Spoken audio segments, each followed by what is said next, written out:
Bismillahirrahmanirrahim. Assalamu alaikum students. In today's video we will discuss further 10 MCQs of the past paper which was conducted by Higher Education Department for lecturer and subject specialist biology. So MCQ number 12 is terrestrial biodiversity is generally found to be greater near the. So terrestrial biodiversity it is found near the equator mostly. जो equator है यहाँ पर temperature mostly high होता है, warm होता है, तो इस रीजन में, इस एरिया में जो ऑर्गेनिजम्स की ग्रोथ हैं वो मैक्सिमम होती है.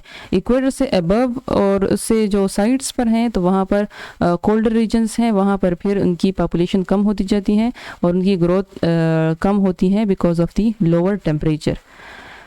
नेक्स्ट एमसीक्यू है identify the pollutant responsible for curling of leaves. Curling of leaves के लिए कौन सा पोल्यूटेंट रिस्पॉन्सिबल है? तो it is sulphur dioxide. Sulphur dioxide जो है ये बनता है because of the combustion of the coal की कंबशन के रिजल्ट में बनता है सल्फर डाइऑक्साइड, और ये मोस्ट अबंडेंट और मोस्ट कॉमन एयर पोल्यूटेंट है. एटमॉस्फेयर का जो टेम्परेचर है वो बहुत हाई हो जाता है, तो इस हीट स्ट्रेस को कंपेंसेट करने के लिए प्लांट्स क्या करते हैं कि ये अपने लीव्स को कर्ल कर लेते हैं ताकि जो मॉइस्चर है उसको उसकी रिटेंशन हो सके. मॉइस्चर जो है वो प्लांट्स में जो की जो एवेपोरेशन है लीव से जो हो रही है ताकि वो कम से कम हो, तो इस वजह से लीव्स को कर्ल कर लेते हैं ताकि उसका सरफेस एरिया कम हो जाए और एवेपोरेशन ऑफ वाटर कम से कम हो.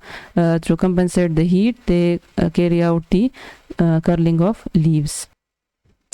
उसके बाद MCQ नंबर 15 है सवानास आर. सवाना जो है these are biome, this is a type of biome. तो इस ये जो है कौन से टाइप का बायोम है? तो it is grassland with scattered trees. अब यहाँ पर जो सवाना है ये एक ट्रांजिशनल बायोम है between the desert and the forest. It is not actual desert and not a real desert और नॉट अ रियल फॉरेस्ट.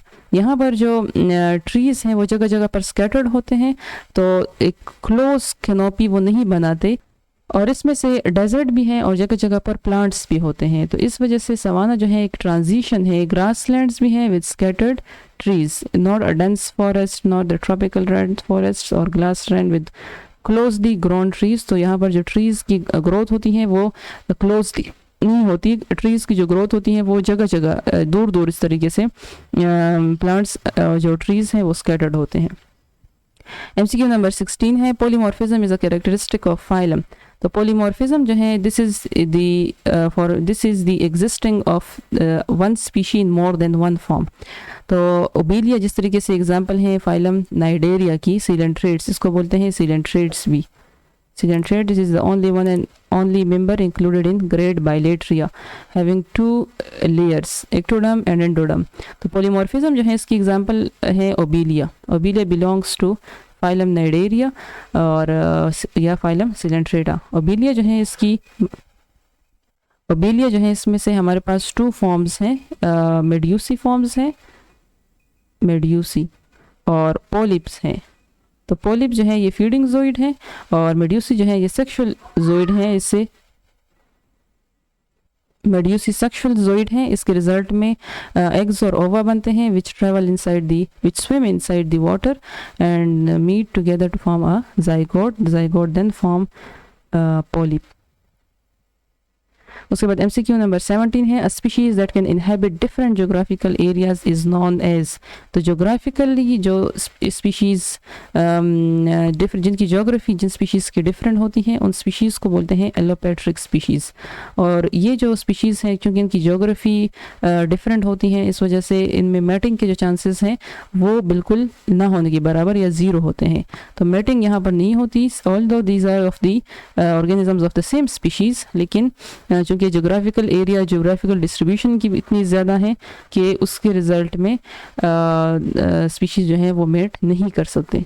उसके बाद MCQ नंबर 18 है the chief atmospheric layer present near the surface of earth is. तो near the surface of the earth the layer of atmosphere which is present is known as troposphere. Almost 80% of the biomass of the earth is in the troposphere. Next MCQ is how many base pairs are there in every helical turn of Watson-Crick double helix model. Watson and Crick ने जो model दिया था DNA के लिए उसके accordingly जो base pairs हैं each turn में दीज आर फ्रॉम 10.4 टू 10.5 इतने बेस पेयर्स होते हैं इन ईच टर्न। उसके बाद MCQ नंबर 22 है। ये जो बीच में MCQs हैं these are from the general knowledge, general portion. तो हम जो है इस पेपर में बायोलॉजी के MCQs सिर्फ डिस्कस कर रहे हैं। Out of the following which is not a stop codon. तो हमारे पास जो स्टॉप कोडॉन है these are UAA, UAG, UGA, these are the stop codons. JUG is not a stop codon. Stop codon का मतलब ये है कि ये किसी भी अमीनो एसिड को ट्रांसलेट नहीं करते, ठीक है। तो किसी भी अमीनो एसिड को ट्रांसलेट नहीं करते। तो ये जो तीन हमारे पास कोडॉन्स हैं these are the stop codons, these halts the protein synthesis. GUG जो है this translates amino acid valine, ये वेलिन को ट्रांसलेट करता है। और अगर हमारे पास एक दूसरा स्टार्ट कोडॉन जो है AUG, अगर ये AUG एब्सेंट होता है, अगर AUG मौजूद नहीं होता सीक्वेंस में, चूंकि AUG जो है ये this is encodes the amino acid methionine which is a start codon which starts the process of the protein synthesis. तो अगर AUG जो है ये हमारे पास एब्सेंट है तो फिर GUG वेलिन जो है दिस एक्ट्स एज, ये जो GUG है ये फिर एक्ट करता है as a start codon and this then encodes the amino acid methionine and starts the process of protein formation. उसके बाद MCQ नंबर 23 है। Terms pleiotropy is explained when. Pleiotropy जो है ये क्या, कौन सा टर्म है? तो इसमें से हमारे पास इस तरीके से होता है कि एक सिंगल जीन है और वो मल्टीपल ट्रेड्स को एक्सप्रेस करता है।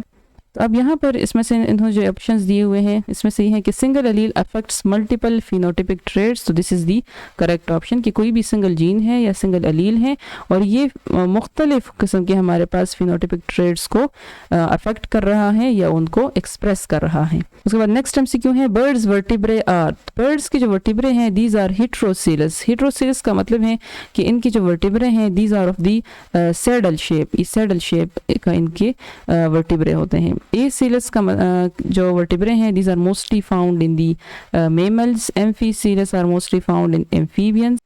उसके बाद MCQ नंबर 25 है where are histamine secreting cells found. तो histamine secreting cells are mostly found in the connective tissue. तो कनेक्टिव टिश्यू है इसमें से हमारे पास एग्जांपल है मस्ट सेल्स। मस्ट सेल्स जो हैं इनमें से these are rich in granules. फिर इनके ग्रेन्यूल्स में हिस्टामीन प्रेजेंट होते हैं। हिस्टामीन जो है ये वाजोडाइलेटर हैं। परिन भी मौजूद होता है विच इज़ एन एंटीकोगुलेंट और सेरोटोनिन भी मौजूद होता है which acts as a mediator of inflammation and allergic reactions. Okay students, this is the end of this video. Thanks for watching. See you in the next video. Allah Hafiz.